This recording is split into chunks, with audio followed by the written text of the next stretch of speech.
in a restaurant, we were supposed to talk quietly. Okay.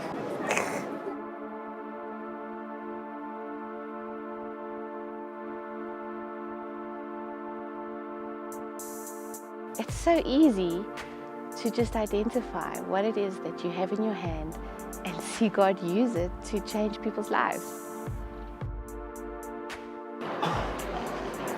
In the book of Exodus, in chapter 4, we meet up with Moses, and God is sending him on the greatest mission of his life. And God does something really amazing. He asks Moses what he has in his hand. When we decided to start a life group in Cape Town, I prayed because I wanted to know, what do we do? How do we talk to them being so far away from them? How do we share our heart? How do we share our vision? And while praying, God tells me to make videos to chat to the group. And God tells Moses, the thing that is in your hand is going to become the greatest tool to see his people set free.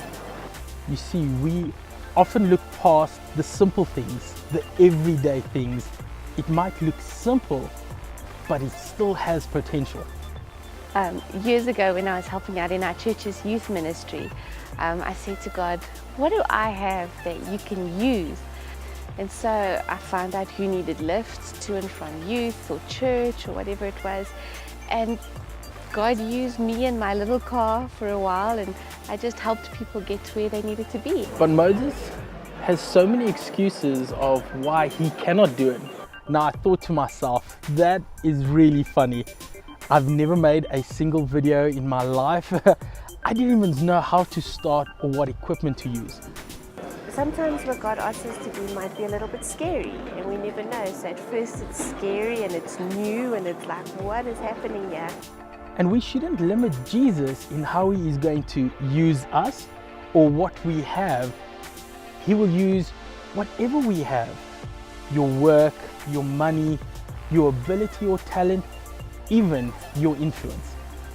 Because we have something and we use it every day in our hands and to our eyes, it looks simple. However, when God takes hold of it, just like Moses' staff, it becomes a powerful tool that brings change. So God tells Moses to take the staff and throw it on the ground, and it turns into a snake. But God tells him to pick it up again. And when Moses does that, it turns back into a staff. Don't forget that you have to use it once God touches it. Moses had to go and pick up the snake, and I'm sure he was scared, but if he never picked it up, it would never have been effective. Don't be scared to use what God has told you to use. Just take it and go and see what he's going to do with it. So don't neglect what you have in your hands. God will use it. Pick it up and let's go change the world.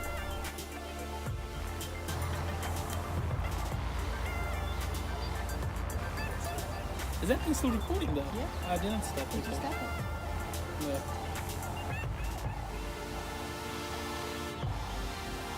There we go.